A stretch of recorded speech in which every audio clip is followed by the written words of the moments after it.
Welcome to Sports Zone 247, your ultimate source for all things football.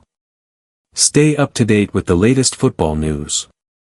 Match highlights, transfer rumors, player updates, and in-depth analysis from top leagues around the world.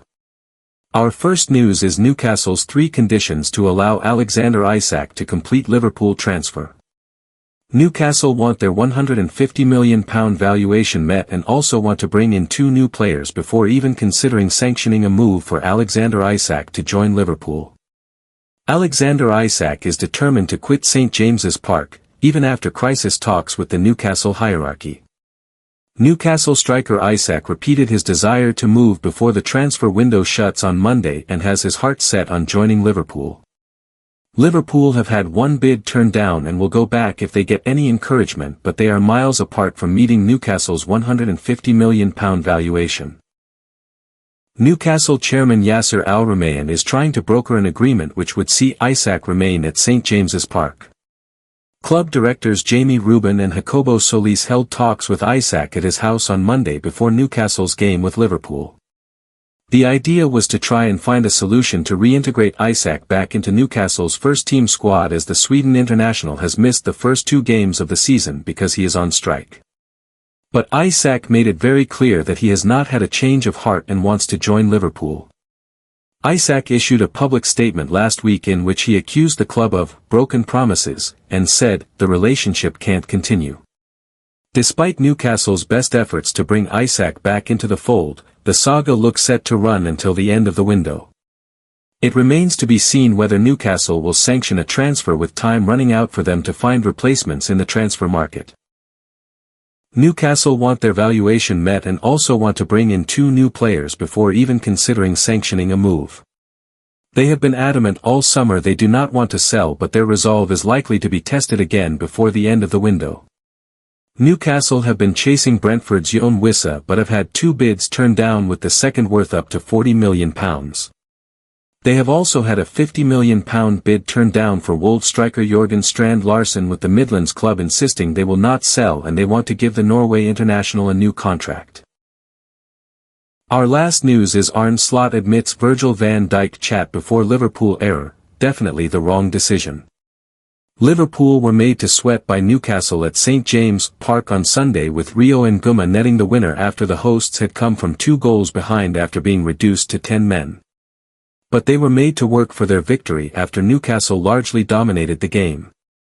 Strikes from Ryan Gravenberch and Hugo Ekitike had the Reds in front, only for Bruno Guimaraes and William Osula to equalise for Newcastle. The second goal in particular had fans scratching their heads as Liverpool opted to defend a late set piece with a high line.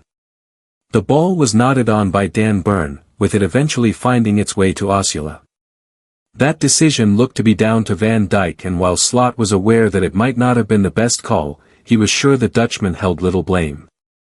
Speaking after his side's win, he said, "I don't think it's fair to blame Virgil, it's a combination.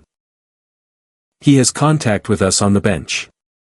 All the other ones were further up the pitch, so we know what their idea is. They bring the ball to the D, Dan Burn as they're attacking the ball, trying to make it difficult. There were a lot of difficult situations for us coming off that, so either a second ball or a throw-in or another corner kick." Arne Slot refused to blame Virgil van Dijk for Liverpool's defensive woes in their chaotic win against Newcastle. The Reds secured a dramatic 3 points at St James' Park on Monday. "So at that moment in time we decided that, because the ball was so deep, it was smarter not to get a second ball inside our 18-yard box again. But that was definitely the wrong decision in that moment looking back at it." Van Dijk himself has also pointed to Liverpool's defence having bemoaned the fact that they conceded from 2 set pieces to throw their lead away, Rio Nguma eventually rescuing Liverpool with a last-gasp winner.